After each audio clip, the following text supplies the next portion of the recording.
They say that good things come to those who wait. I say good things come to those that work hard.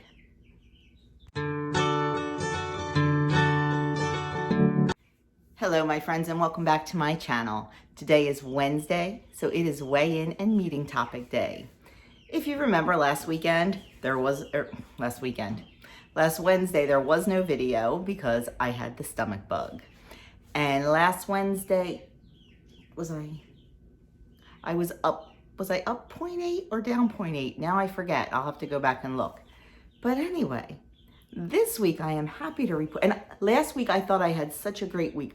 I thought I was going to drop some pounds, and I didn't. I was down 0.8. That's what it was, I think. How sad is that? It's only been a week. So I was a little discouraged, and Doug reminded me that it seems like I take a whole week to catch up sometimes. When I have a bad week, it takes a week to catch up. When I have a good week, it takes a week to catch up. Well, it caught up this week, and I am so happy to report I was down 2.8 this week. I worked hard. I kept the pie hole shut. I got my workouts in, which I always do, and I drank my water. I just really had a great week, and I felt really empowered. I had a couple treats in there, a couple that I probably shouldn't have, but I was able to rein that in. So I am absolutely thrilled with my loss. Let's see if we can keep it going. So this week's meeting topic, now that we've covered the most important part of this video, is meal plan your way to a stronger body.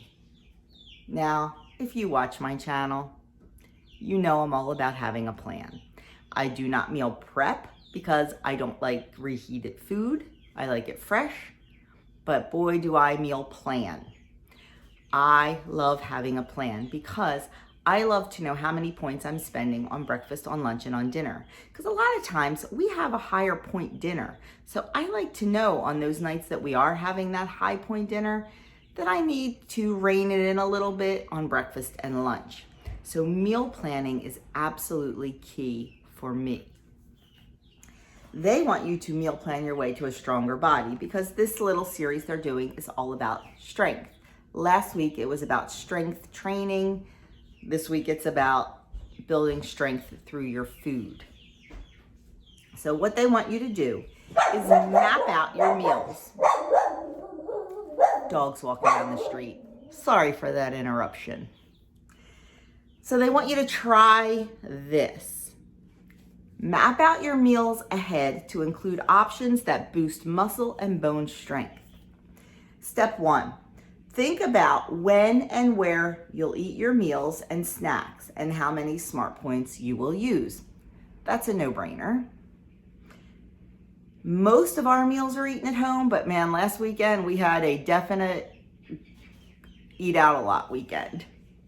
And I thought about that. So I was very careful about what I ordered in a restaurant.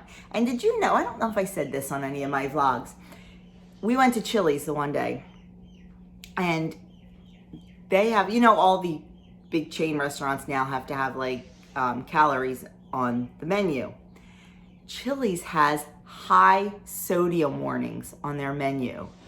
It was eye-opening how many of their salads had high sodium warnings. So that was really interesting. And I'll tell you what, it really helped me make good choices. Because the one salad I was going to get it was good in calories and all, but it had a high sodium warning. And it was already warm out. The humidity was going to be high the next day. My rings were feeling a little bit tight, and I have a problem with sodium anyway.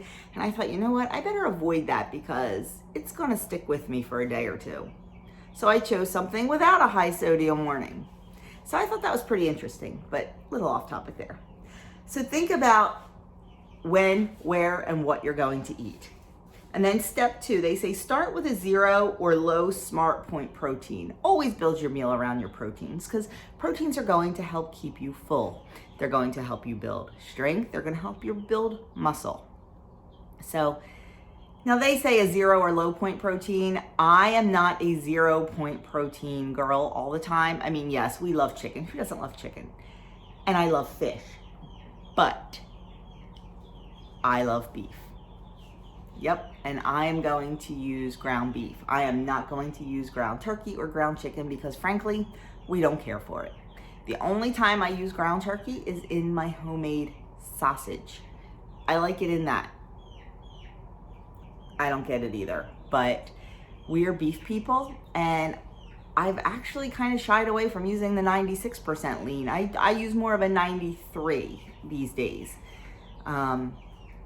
Just because we like the grass-fed and grass-finished, and you can't get that in 96%. So I've been using like 93, sometimes even 85. I just take the points for it. And I think the little bit of fat is good for me. So start with your protein. Build your meal around your protein. If you're gonna have chicken, you're gonna decide what you're gonna have with it. If you're gonna have fish, the same thing. And they say step 3, build your meal with these favorites from these categories. They want you to eat balanced. So they want you to pick a whole grain, a fruit, and a veggie. Now, the only thing that they didn't put on here that is a little concerning to me is a healthy fat. You have to have your healthy fats. You need them for digestion. You need them for your hair and your skin. You need them for a lot of things.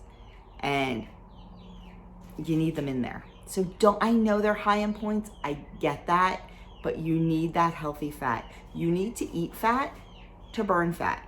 That's a proven fact. That's why keto works so well for anyone. I am not advocating keto. I'm not. Because I think putting out any food groups is not a good thing, so I don't advocate keto, but look on keto, you eat so many healthy fats and you lose weight. So you need that fat to lose fat. So don't shy away from it. Just fit it in. Fit it in. You can do it. I promise you can do it. I do it. We use olive oil, we use coconut oil, and we use real butter. You just use it in moderation. And let me tell you, when you use the real stuff, you need so much less of it than when you use the artificial. So trust me on that one. Make sure you're getting a nice healthy fat in at least twice a day. 2 servings a day is a good, they don't even have to be full servings. If you get, a teaspoon of olive oil, maybe with your eggs in the morning or drizzled on your salad, and then maybe you cook your chicken in a teaspoon or more of olive oil at night, something, just get that healthy fat in. Eat some peanut butter on a piece of toast. Anything you can think of, just get it in. So I'm a little disappointed that they didn't add that into building your meal. Rant over. Step 4, consider how you'll prep and flavor your meal. Well, I'm all about the sauces and I'm all about the flavor. I'm a sauce girl. So if there's a dish that has a sauce, I'm making it because I love my sauces.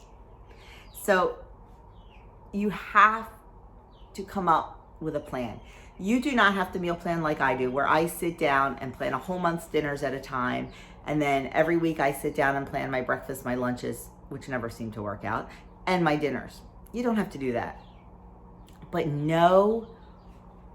have a loose plan in your mind. Have the food in the house so you don't have to run to the grocery store, so you don't have to call and order takeout. Have the food ready and at your disposal so you can have somewhat of a plan, because it definitely helps. And knowing how many points you're going to eat at each meal also helps you stay within your points budget. If you're gonna have, this beautiful 10-point breakfast, that's great. But if you're on Blue, you only have 13 points left for the day, and you need to figure out how to use those smartly. Just like if you're gonna have a big dinner, you need to plan that in. So it all comes down to the planning. So the bottom line is, as always, plan, plan, plan. Plan your meals and plan well-rounded meals. Get in those proteins, get in that dairy, get in those whole grains and fruits and veggies and healthy oils. A well-rounded diet is going to give you a well-rounded body, but we don't really want a round body, do we? well-rounded health. So that is the weekly topic this week. It's all about building your meals to build some strength. And they also let you know that protein powers up your bones, your muscles, your cells, and your blood. It helps you maintain lean body mass and lose fat, all while shedding the pounds. And you've also heard that calcium is great for your bones. Did you know that pairing it with vitamin D rich foods is even better? Opt for foods like sardines, milk, cheese, and certain cereals. Meat and dairy aren't the only foods that make you feel stronger. Fruits, veggies, and grains also contain protein, calcium, or vitamin D. You would be surprised how much protein is in some vegetables like broccoli. So you don't always have to eat meat to get your protein. Your eggs, your vegetables, things like that. Pia this week is definitely packed with protein, not something I'd eat. Egg, black bean, and avocado breakfast wraps. I don't eat beans and I'm allergic to avocado, so I'm not eating that. But it looks like something that you would like probably if you like that kind of stuff. It is 10 points on green, 7 on purple, and 7 on blue. And it has black beans and salsa and avocado and lime juice and eggs, chili powder, stuff like that. So we all know how to make a breakfast wrap. We don't need a recipe for it. That's just my opinion. So anyway, thank you so very much for watching, and I will hopefully be back tomorrow, Thursday, with a full day of eating. Have a fantastic day. Try to set a little plan for yourself. Don't go overboard, because if you try to do too much, if you set too many goals for yourself, we're setting ourselves up for failure. Baby steps, little steps at a time, one thing at a time. Maybe this one thing can be to plan a meal or two. Have a great day, and I will talk to you soon.